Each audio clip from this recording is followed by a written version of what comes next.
최근에 우리가 갖고 있는 환경 위기는 누적적일 뿐만 아니라 한번 시작이 되면 불가역적이라고 하는 데 중요한 문제가 있습니다. 그 마지막 기후 대응의 카드로 내놓은 것이 탄소 중립입니다. 우리가 탄소 배출을 제로로 할 수밖에 없는 이유가 기후 위기를 극복하는 것이라면 그 끝은 우리 사회 시스템이든지 기후 시스템이든지 이런 것들이 기후 탄력성을 회복하는 것으로 만들어가야 됩니다. 지구의 생태계 스스로가 탄소 배출을 줄이고 또 저장할 수 있다면 더 이상 우리가 고민할 필요 없는 거예요. 여러분들 그 탄소 중립을 우리가 하기 위해서 어느 정도 돈을 써야 될지에 대해서 알고 계신지 모르겠네요. 제 후임 환경부 장관을 하셨던 한정희 장관한테 국회에서라도 좀 공론화가 안 되나 했더니 돈 이야기하면 국민들이 부담을 갖는다 해서 돈 문제는 지금 대체로 뒤로 이렇게 두고 있습니다. 하지만 돈 문제를 이야기하지 않고는 탄소 중립 문제가 또 해결이 안 됩니다. 글로벌 컨설팅 기업인 맥켄지 같은 경우에는 2021년 GDP 기준으로 본다면 토지용 부분까지 포함한다면 한 9.5%의 탄소 중립 비용이 든다고 이렇게 이야기를 합니다. 이 정도는 한 9조 2천억 달러인데 물론 지금도 투자를 하고 있습니다. 특히 저탄소 산업 쪽으로 전환을 하기 위한 추가 투자가 더 필요한데 현재 투자하는 것에서 3조 5천억이 더 필요하다고 합니다. 그 정도의 비용은 전 세계 기업의 이익의 반을 쏟아부어야 할 액수고요. 또 세계 각국의 세수의 4분의 1을 쏟아부어야 그 정도 액수를 채울 수 있다고 합니다. 따라서 앞으로 이 글로벌 파이낸싱에 특히 이제 퍼블릭 파이낸싱에 가장 중요한 부분이 저는 탄소 중립을 위한 재정 투입이라고 보고 있습니다. 우리 ESG를 보게 된다면 글로벌 금융 운용사들이 운영하고 있는 운용 자산들을 보게 된다면 2030년에 가게 된다면 전체 거래 자산의 95%가 ESG 관련 자산이라고 보고 있습니다. 자, 그렇기 때문에 이제는 ESG가 붙어 있지 않는 돈 흐름이 없다라고 이제 볼 수 있다는 겁니다.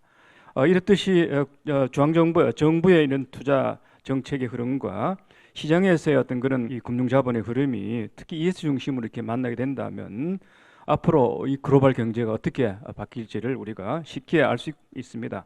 우리 바이든 대통령은 최근에 다시 한번 강조를 했습니다. 2050년을 완전한 탄소 중립 경제를 이룩하겠다라고 이렇게 선언하시고 그를 위한 여러 가지 투자 정책과 입법들을 속속 이렇게 발표를 좀 하고 있습니다. 물론 이렇게 우리가 기대하는 것과 달리 현실은 특히 미래는 진행될 수 있습니다.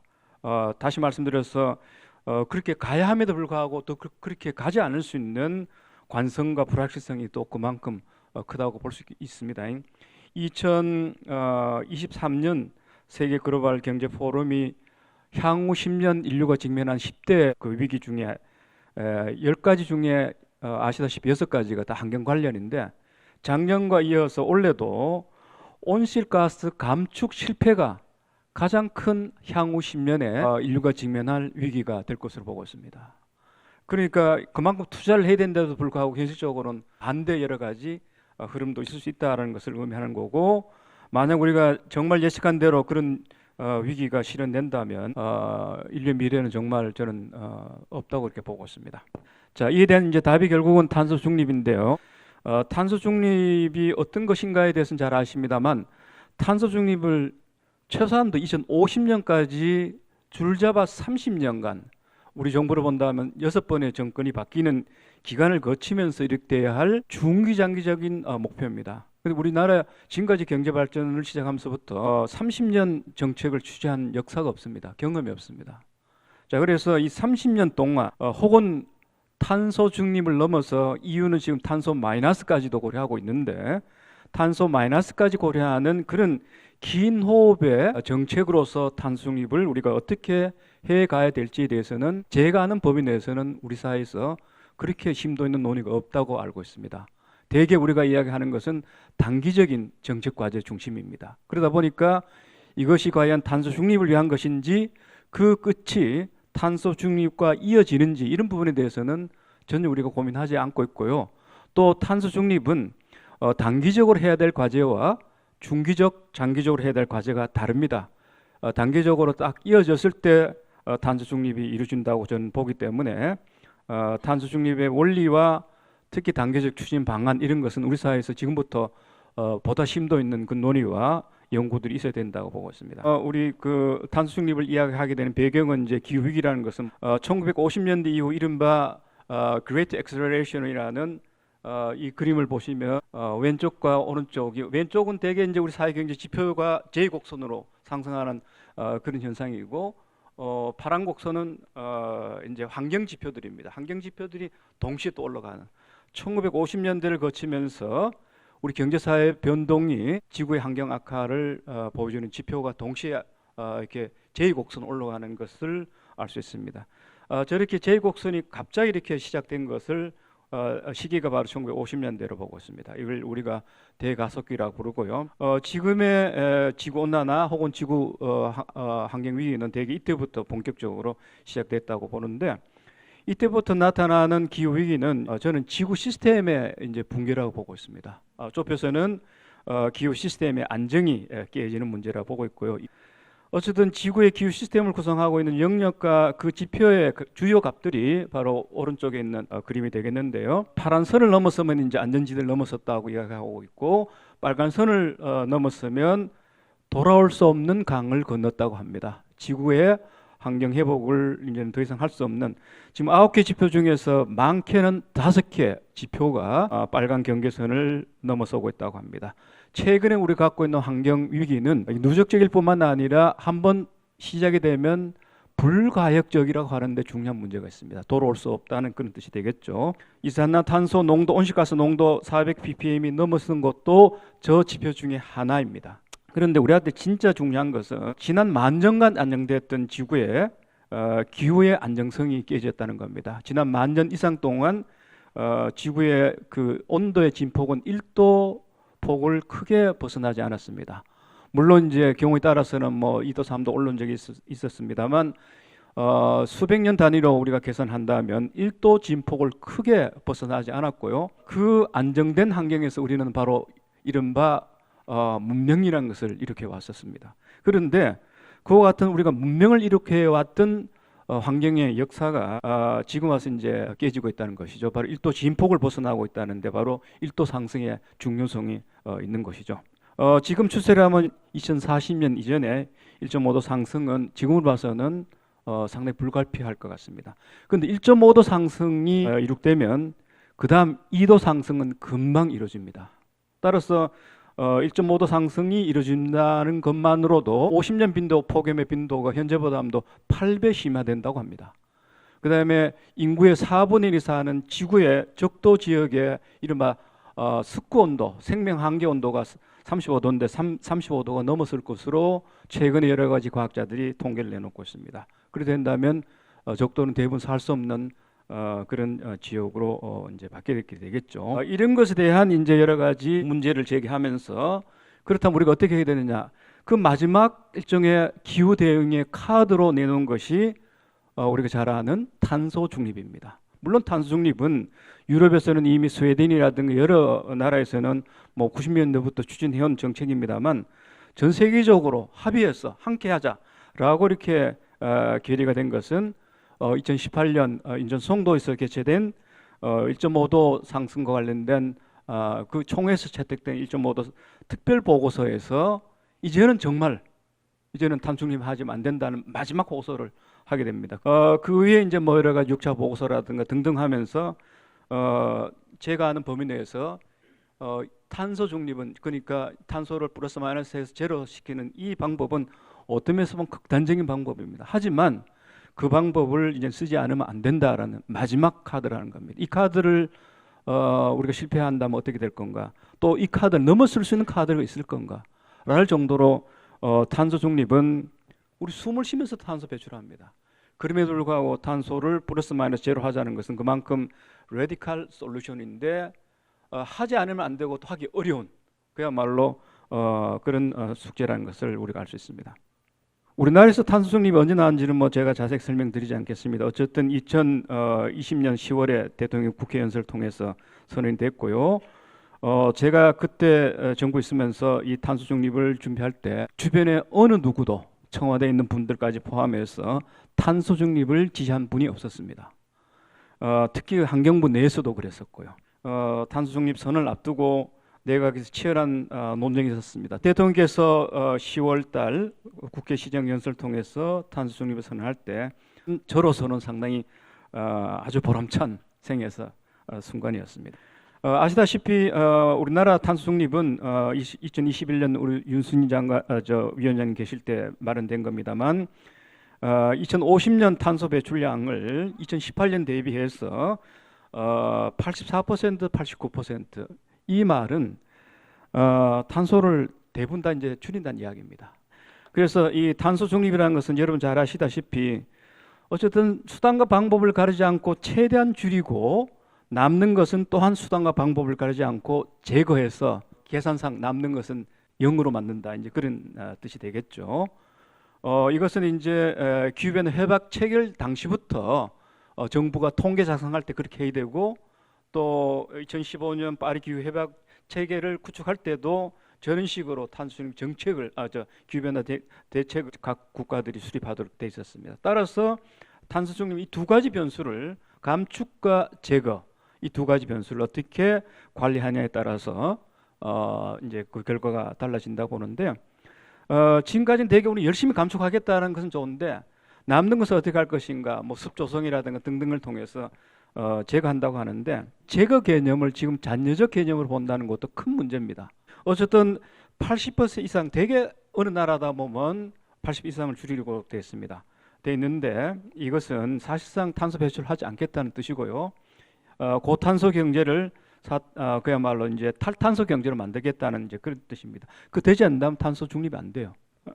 따라서 이 탄소 중립은 저는 단기적으로는 대개 뭐 2020년대를 저를 이야기합니다만 수단과 방법을 가리지 않고 배출 저감을 해야 됩니다. 또 재고도 열심히 하고. 하지만 그것으로서 탄소 중립이 이루어지냐 저는 절대 그렇지 않습니다. 탄소 배출이 안 되는 시스템을 어떻게 만들어내느냐가 더 중요한 겁니다. 따라서 저는 중기적으로는 산업이든지 에너지든지 도시든지 뭐 우리 교통이든지 부분별로 배출이 되지 않는 이른바 탈탄소화 시스템을 어떻게 구축해내느냐가 더 중요한 겁니다. 이걸 하기 위해서는 탄소 비용을 내부화한다든가 여러 가지 정책이 따라가야 되고요. 특히 20년대 탄소 배출 저감을 위해서는 정부의 규제도 상당히 선별적 규제도 필요할 뿐만 아니라 시장의 불확실성을 제거하기 위한 정부의 대대적인 투자도 특히 기술 혁신 같은 것도 필요합니다. 그 다음에 이제 두 번째 단계에서는 탈탄소화 시스템을 만들고 탄소 비용을 내부하고 저는 2040년대 가서는 이미 탄소 중립이 될 수 있는 산업 생태계가 마련돼야 2050년에 가서 저는 탄소 중립이 된다고 보고 있고요. 또 탈탄소 산업 생태계가 만들어진다면 우리 산업은 완전히 이제 업그레이드 되는 겁니다. 새로운 신산업 생태계를 중심으로 해서 기술이라든가 고용이라든가 산업이 생겨난다 보고 있습니다. 따라서 이런 것을 어떻게 특히 좁혀서 본다면 정부가 앞장서서 이끌어내느냐가 이 시대에 지구상의 모든 국가가 해야 될 역할입니다만 특히 우리 정부가 해야 될 아주 중차대한 역할이라고 저는 보고 있습니다. 그래서 저는 탄소 중립이라는 것을 단순한 탄소 배출의 감축을 넘어서 결국은 우리가 탄소 배출을 제로로 할 수밖에 없는 이유가 기후위기를 극복하는 것이라면 그 끝은 결국은 우리 사회 시스템이든지 기후 시스템이든지 이런 것들이 기후 탄력성을 회복하는 것으로 만들어가야 됩니다. 탄소 배출을 줄이는 것을 넘어서 탄소 배출을 하지 않는 시스템을 만들고 탄소 배출을 하지 않는 시스템은 결국은 지구 환경 생태와 공존이 될 수 있는 그런 산업 경제가 될 터이고 그 다음에 사회가 될 겁니다. 그런 것을 최근에 전문가는 산업화 이전 수준으로 이산탄소를 낮춰야 된다고 보고 있습니다. 따라서 탄소 중립 넘어서 탄소 마이너스까지도 고려해야 됩니다. 자, 그러니까 환경은 산업화 이전 수준으로 넘어가야 되고 우리는 계속 산업 발전해 가야 됩니다. 신산업화를 계속해 가야 돼요. 따라서 환경은 과거로 돌아가지만은 산업은 미래로 나가는 이런 역행적 관계를 우리가 어떻게 산업화 모델로 이끌어낼 것인가 이런 것이 바로 최근에 와서 탄소 중립이 제5차 산업혁명이 돼야 한다고 이야기하는 중요한 배경이자 내용이 되고 있습니다. 5차 산업혁명을 여러 사람이 여러 종류로 여러 방식으로 이야기하고 있습니다만 탄소 중립의 관점에서 본다면 그동안 1차부터 4차까지 진행했던 모든 산업화라는 것은 그 산업화의 작동 에너지는 기본적으로 화석연료입니다. 화석연료라는 것은 자연에서 캐스지만은 또 자연을 그만큼 해롭게 하는 것이기 때문에 이 딜레마를 푸는 산업화의 방식이 강구되지 않는다면 앞으로 우리는 계속 성장을 해야 되는데 계속 지구에 부담을 주는 성장을 하기 때문에 인간의 생명적 미래가 결국 담보가 안 된다는 것이, 이 딜레마를 푸는 새로운 산업화 방식을 바로 뭐라 부른다고? 그게 바로 5차 산업화라고 부르고 있습니다. 이 5차 산업화의 핵심은 바로 우리가 쓰는 에너지를 자연 흐름의 에너지에서 얻는 겁니다. 이 에너지는 우리 경제학적 용어로 쓴다면 한계 비용이 재료가 되는 에너지입니다. 자연에 쓰는 에너지를 우리가 가서 쓰기 때문에 돈이 안 든다는 것이고, 나아가서 환경 오염 부활량을 일으키지 않는 이런 이제, 그래서 저는 탄소 중립이라는 게 단순한 기술적 감축이 아니라 자연 기반 해법 이런 것이 함께 따라가야 된다 보고 있고요. 따라서 마지막 탄소 중립 끝은 우리 사회 시스템 자체가 기후 탄력성을 회복하는 그것으로 나가야 되고, 탄소 중립 정책에는 늘 그것이 결합돼서 추진돼야 됩니다. 이런 고민이 지금 우리가 제대로 하지 못하고 있는 상태입니다. 어쨌든 이런 것을 우리가 제대로 하지 못한다면 이 기후 변화에 따르는 리스크는 다양한 비용으로 이제 발생할 수밖에 없습니다. 이거는 제가 지금까지 설명했던 내용들인데요. 저는 앞으로 이 탄소 중립이라는 것은 지금은 경제 성장과 탄소 비용이 계속 증가합니다만 이걸 탈동조화 시켜야 되고, 마지막은 경제 성장이 되더라도 기후 회복의 탄력성이 환경 편익이 발생하는 경제 모델로 가야 된다고 했을 때 저것의 가능성을 제가 5차 산업혁명이라고 불렀던 겁니다.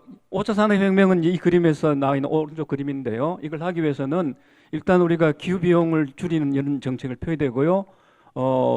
만약 우리가 제대로 대응을 하지 않는다면 세계 경제 포럼에서 나온, 그러니까 세계 GDP의 적게는 마이너스 4.2, 많게는 18.1%의 경제적 손실이 지속적으로 발생할 것으로 보고 있고요. 2027년까지 얼마 안 남았지 않습니까? 매년 기후변화에 따르는 리스크 비용이 1조 7천억 달러로 추산을 하고 있습니다. 앞으로 계속 이제 커지겠죠. 이걸 이제 줄이기 위해서는 최소한도 세계 GDP의 4.5% 정도는 최소한 이제 투자를 해야 된다 보고 있습니다.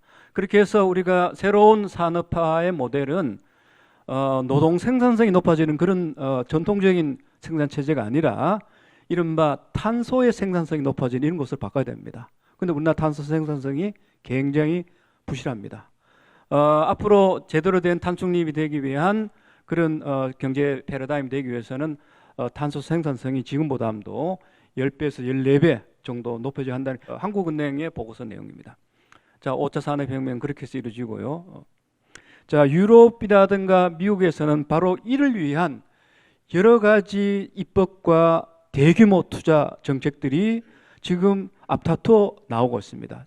저는 그런 흐름을 우리가 잘 봐야 된다고 보고 있습니다. 자, 저는 탄소 중립이 한 크게 세 가지 방식으로 이루어져야 된다 보고 있는데요. 지금까지 우리가 주로 알고 있는 이제 기술 기반 해법, 이건 단기적으로 주로 기술 기반 해법을 많이 써야 됩니다. 하지만 저는 우리가 곧 건물 에너지가 전체 에너지 한 7%, 많게는 한 24%로 보고 있고, 전 세계적으로 본다면 37%인데 건물에 들어가는 에너지를 줄이는 것도 중요합니다만 건물 주변에 제대로 된 숲을 조성해도 우리가 나무를 심는 것보다 훨씬 더 많은 한 2도 3도 정도의 온도를 낮출 수 있고 에너지 총량 사용을 낮출 수 있습니다. 이런 것들이 바로 기술적으로 낮추는 것과 자연적으로 낮추는 것이 결합된다면 그만큼 우리가 저비용의 탄소 중립을 할 수 있다는 것이기 때문에 그런 기법을 저는 자연 기반 기법이라고 부르고 있습니다. 하지만 이와 같은 자연 기반 기법들이 우리 스스로가 녹색 소비를 해야 되고 등등 해야 되기 때문에 가장 중요한 것은 우리가 바뀌어야 됩니다. 그것을 유럽에서는 최근에 사회적 혁신이라고 부르고 있습니다. EU에서 탄소 중립을 실현하기 위해서 지금 정책이 어디까지 내려왔느냐, 분야별로 감축하는 거 넘어서 이제는 모아서 도시 단위의 탄소 감축을 하는 이런 정책까지도 넘어오면서, 자, 탄소 중립 정책이 현장까지 내려오게 된다면 부딪히는 게 뭔지 아세요? 우리가 정부 차원에서 이렇게 한다면 경제 논리가 중요할지 모르지만 밑으로 내려간다면 우리가 바뀌게 되는 사람의 논리가 중요한 겁니다. 따라서 유럽에서는 최근에 100개 시범 도시를 선정해가지고 지원하는 정책을 할 때 굉장히 중요한 정책 프로그램을 내놓는 것이 바로 사회적 혁신입니다. 우리가 일하는 방식, 우리가 자원 쓰는 방식이 바뀌지 않는다면 탄소중립이 안 된다는 거예요. 따라서 그런 방법을 일명 사람 기반 해법이라고도 부르기도 합니다. 따라서 앞으로 우리는 탄소중립을 저 세 꼭지를 어떻게 잘 돌리냐에 달려있다 보고 있습니다. 혹시 지금까지 우리가 탄소중립을 주로 기술 기반 해법으로 생각을 하고 계신다면 이제부터 우리 생각을 바꿔야 됩니다. 자, 그런 것을 제가 보여주기 위해서 이 그림을 제시했고요. 그래서 이런 이제 추세에 제가 희망하는 추세입니다. 그렇게 될지 안 될지는 모르겠습니다만, 근데 다행스럽게도 최근에 ESG 관련해서 한 4가지 정도가 그 추세에 부응하는 것으로 특히 유럽이라든가 미국 중심으로 나타나고 있습니다. 제가 크게 4가지를 지금 지적을 하고 있는데요. 하나는 EU에서 지금 탄소 배출권 거래제를 이제 무상을 없애고 전 업종에 대해서 적용하겠다라는 것이고, 그 다음에 두 번째는 공급망 실사고요.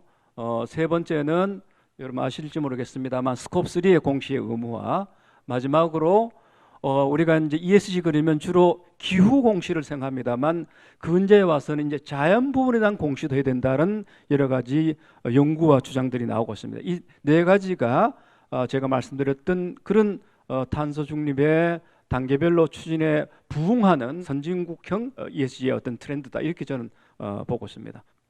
기후비용의 내부화로서는 이게 참 중요하다 보는데요.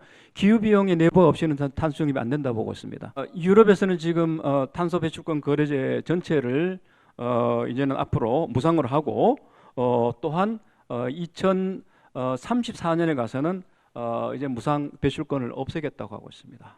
우리나라는 지금 유상이 10%죠. 나머지는 다 공짜예요. 그래서 우리는 탄소 배출권 제도를 유럽에 이어서 잘하고 있는 나라에 속하지만 유럽에서 한국의 탄소 배출권에 의해서 상품을 생산한 것에 대해서는 탄소권 조정제에 의한 혜택을 주지 않겠다고 합니다. 왜냐하면 탄소 배출을 실제 한 거니까. 자, 그래서 어쨌든 유럽은 저와 같은 정책을 이제 펴기 때문에 저걸 통해서 탄소 배출량을 2018년 대비 62%까지 줄이겠다는 대단한 목표입니다. 그리고 2023년부터는 해상 운송 부분에 적용하고 27년부터는 자동차와 건물 이쪽까지도 하되 그 이후부터는 전업종이 돼서 탄소 배출. 그러니까 어떤 산업이든지 일정 규모 이상의 산업 활동은 이제 탄소 비용을 내부해야 됩니다. 물론 탄소 비용이 내부해야 되면 가격이 오르겠죠. 상품의 최종 가격이 오르는데. 이게 이제 탄소세와 이제 문제가 이제 부딪히게 됩니다. 자, 이와 같은 최종 가격을 탄소 비용을 누가 부담할 것인가? 생산 부분이 부담할 것인가? 안 그러면 소비 부분이 부담할 것인가?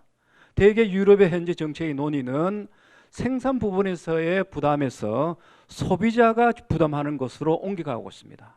따라서 앞으로 탄소 비용은 국민 전체, 그야말로 한 사람 한 사람 모두가 이제 부담하는 것으로 제도가 된다면 이제 그 높은 탄소 비용을 피하기 위해서 우리는 탄소 중립 소비를 하지 않을 수밖에 없을 거예요. 그래 된다면 산업도 마찬가지로 그런 것에 걸맞는 상품을 만들어내게 되겠죠.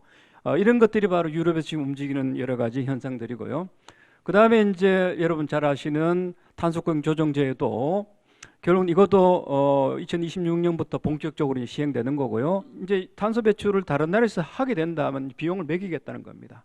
그것도 이제는 2026년부터는 전 업종, 그러니까 EU가 적용하는 탄소 배출권 적용 업종 전체 이제 적용하겠다는 겁니다. 그래서 밖으로 빠져나가지고 다시 이제 유럽으로 이제 역수출하는 그런 제품도 탄탄소화를 하지 않으면 안 된다는 것이죠. 그렇기 때문에 유럽 안팎의 탄소 배출 관련해서는 이제 비용을 내부하겠다는 것을 우리는 알 수 있다는 겁니다. 자, 그리고 비용도 이제 우리가 만약 탄소 배출을 하는 그런 제품을 유럽에다가 수출하게 된다면 현재는 지금 주요 수출품의 한 2.8%가 관세로 이렇게 부과될 것으로 예상을 지금 하고 있는데요. 이제 그 비용이 이제는 유럽에서 탄소 배출권 업종에 따르는 배출권 거래액과 상당히 비슷한 겁니다. 그 다음에 이제 그 탄소 배출을 이제 제대로 하기 위해서는 결국은 우리가 에너지를 이제 바꿔야 됩니다. 미국의 IRA 법이라든가 EU의 리파워 정책 뭐 이런 등등은 아마 여러분들 이미 잘 아시는 내용인데요. IRA는 많은 논의가 있습니다만 저는 그 법을 자세하게 들여다보고 난 뒤에 제가 얻은 결론은 그렇습니다. 보호무역이다 아니다고 합니다만 기본적으로 로컬 재생에너지를 육성하는 산업과 투자를 보호하는 저는 법이라고 보고 있습니다. 그래서 그걸 하기 위해서 이제는 뭐 다른 데서 생산 에너지를 가지고 부품을 가지고 만든 제품을 차별한다든가 관세를 더 부과한다는 건데 사실 그 숨은 뜻은 저는 로컬 재생에너지 육성이라고 보고 있습니다. 2030년까지 우리 연간 예산에 해당하는 정도의 보조금으로 주겠다는 겁니다. 보조금을 주는데 내가 100원을 투자하면 많게는 150원까지 보조를 해주겠다는 거고요. 그 재원은 우리나라 1년 예산이 채 안 되는 예산 2030년까지 투자합니다. 보조금을 줍니다만 그 비용은 법인세를 15% 인상해서 그걸 재원을 해서 신에너지, 재생에너지를 로컬 에너지를 만들겠다라는 것으로 저는 이해를 하고 있습니다. 저는 이 부분 하나만 가지고도 저는 미국은 미국이다라는 생각이 들어요. 그 법을 보면 굉장히 정교합니다. 그 다음에 미국은 한 1.9%의 경제 성장률을 할 것 같으면 재생에너지 발전이 2050년 가게 되면 현재보다 하면 4배 정도 늘 것으로 보고 있고요. 경제 성장이 더 빠른 8배까지 늘 것으로 보고 있습니다.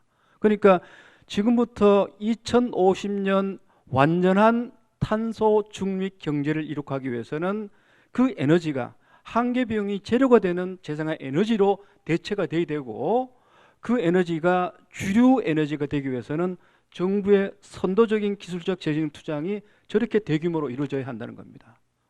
저는 그런 것을 우리가 제대로 알아야 된다는 것을 의미하는 것이고요.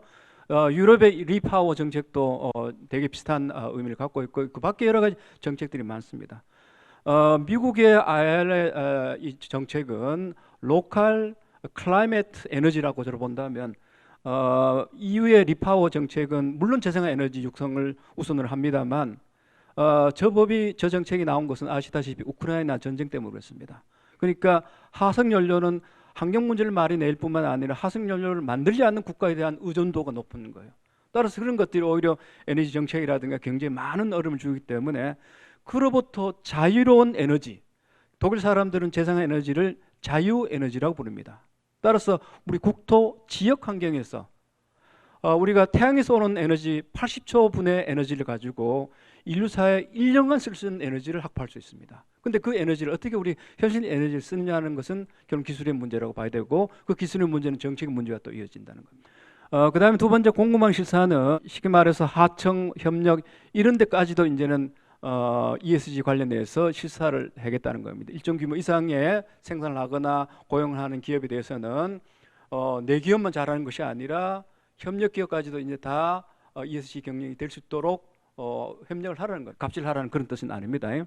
자, 그래서 2024년부터 이제 유럽에서는 뭐 아시다시피 지금 공급망 실사가 본격적으로 시행이 이제 될 것 같습니다. 독일 같은 경우에 해당 기업에 만약 위반할 경우에는 우리 돈으로 100억 이상의 최고의 벌금이 이제 주어집니다. 세계 연매출 특정 기업에 세계 연매출이 2% 벌금을 적용한다는 겁니다. 따라서 그 협력망 전체에서 ESG 문제가 드러나지 않아야 된다는 겁니다. 이 공급망 관리라는 것은 결국은 ESG의 문제를 이제는 이제 업종별로도 이제 그걸 하겠다는 것인데 이 선제적으로 ESG 발생을 이제 문제를 이제 막겠다는 뜻인데 저는 이런 걸 통해서 탈탄소 산업 생태계를 기업이 이제 만들어 간다 봅니다.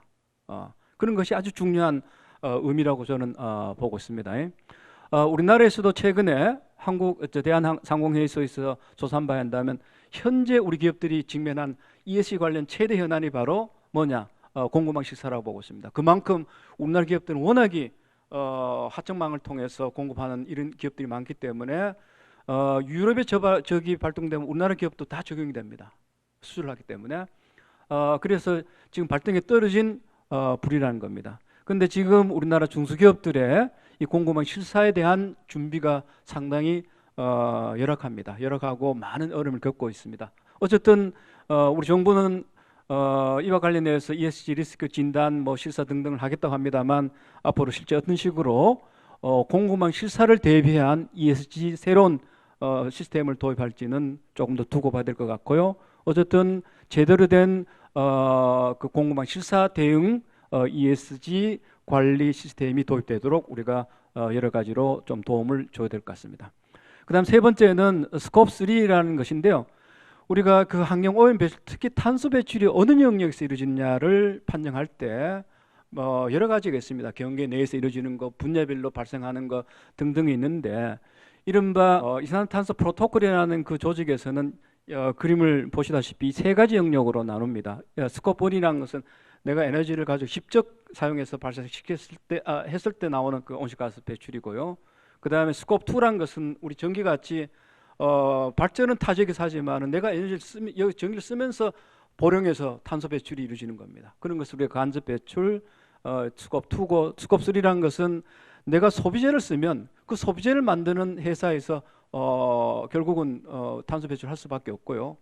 또한 경우에 따라서 내가 서울에 살면서 저 제주도에 가서 자동차 굴리거나 혹은 뭐 제품을 쓰면 거기서 또 그 탄소 배출이 이루어지죠. 그런 것을 우리가 스코프 3라고 하는데, 지금까지 우리가 탄소 배출 규제는 대개 스코프 1, 2를 중심으로 해왔었습니다. 탄소 배출 영역 스코프 3는 그만큼 여기에서 발생하는 것이기 때문에 관리하기 힘들고, 저 부분은 생산을 넘어서 소비 부분까지 업스트림, 온스트림, 다운스트림까지 이어지는까지 이제 하기 때문에 그만큼 어렵습니다. 그런데 지금 세계 주요 ESG 관리 기구들은 스코프 1, 2를 넘어 3까지도 이제 모두 공시하겠다는 겁니다. 자, 만약 우리가 3까지 넘어가게 된다면 결국은 이제 탄소 중립의 여러 가지 과정들이 커뮤니티 차원까지 넘어가야 됩니다. 소비자 차원까지.